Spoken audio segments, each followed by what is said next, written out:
But that's a whole other story, and I don't want to get political tonight. I want to stay with the spiritual message. And because of that, I want to really get into what self-attunement is.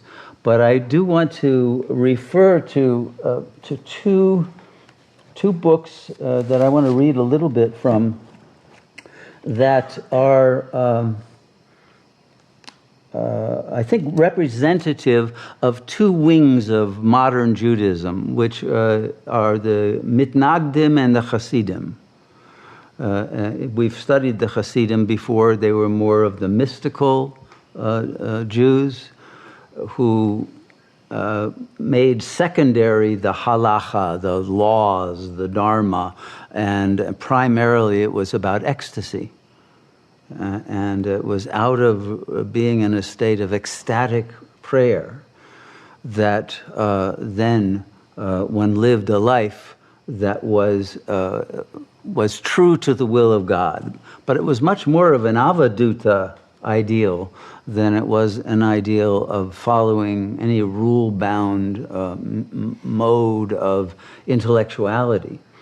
But that other side of it has, I think, a tremendous value.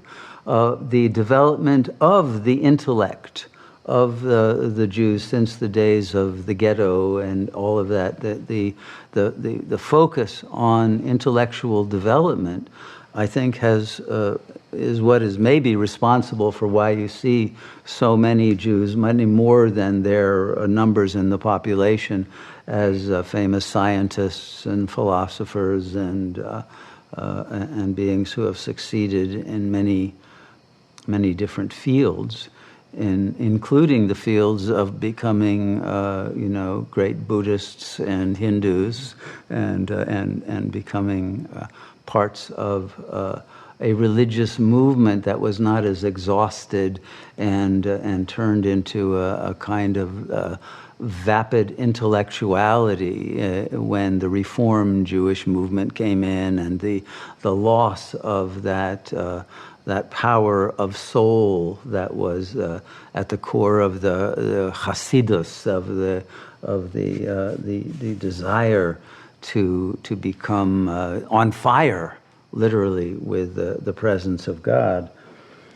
So the two books I want to read a little bit from, one of them is by Jacob Neusner, a Jewish scholar, and the title is The Glory of God is Intelligence.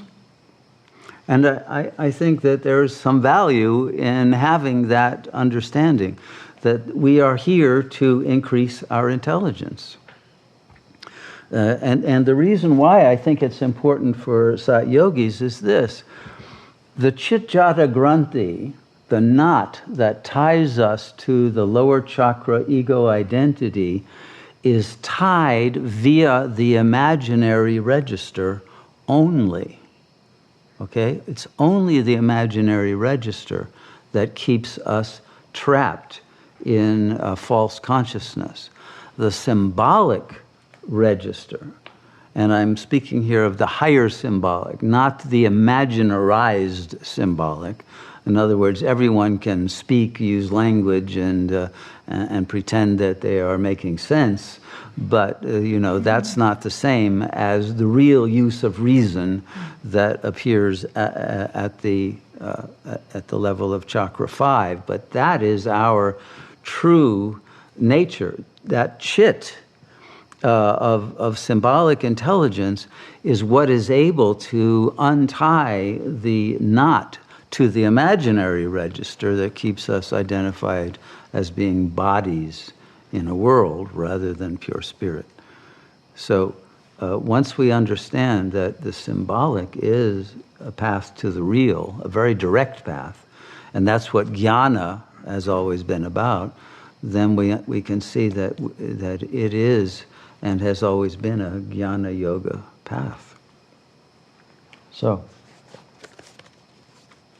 I don't think I'm going to read too much from it, but I think some of this is interesting from someone who is in a very, let's say, pragmatic mode of Judaism.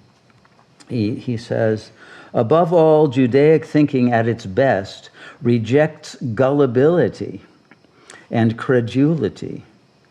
It is indeed peculiarly modern in its systematic skepticism. Its testing of each proposition, not to destroy but to refine what people suppose to be so. The Talmud's first question, for example, is not who says so, but why? What is the reason? Okay, so I want to ask you a question. What is the reason we have been given reason? Have you ever thought about that? Okay, it's a very important point. But this is the core of the Jewish rabbis in a classical sense. Goal is to refine his or her capacity for reason to such an extent that one is able to read the mind of God. And the Talmud is essentially, it's a legal system, a system of understanding how to resolve disputes that was brought about through debate between the leading wise men of the Jewish tradition to help in the diaspora the communities not to require to go to the non-Jewish legal system to solve their problems, but to do it from within the principles of those original understandings of our relationship to God and to reality. He says the fruit of insight is inquiry. The result of inquiry is insight in endless progression. The only road closed is the road back to the unarticulated, the unconscious, and the unself-conscious.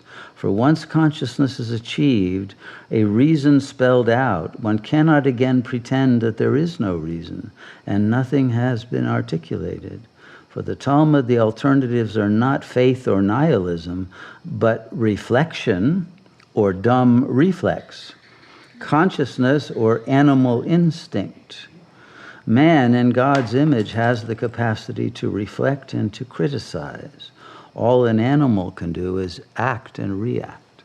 So it is this capacity to refine our reason that is the essence of the sadhana of the religious Jew. But to do it, as he says, the Talmud, for its part, endures as a monument to intellectualism focused upon the application of practical rationality to society.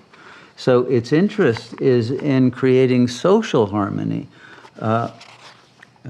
It pays tribute on every page to the human potential to think morally, yet without sentimentality, to reflect about fundamentals and basic principles, yet for concrete purposes and with ordinary society in mind. The good, well-regulated society will nurture disciplined and strong character. The mighty man, the one who has overcome his impulses, will stand as a pillar of the good society. So this is the goal, using reason to overcome the lower chakra tendency toward jouissance.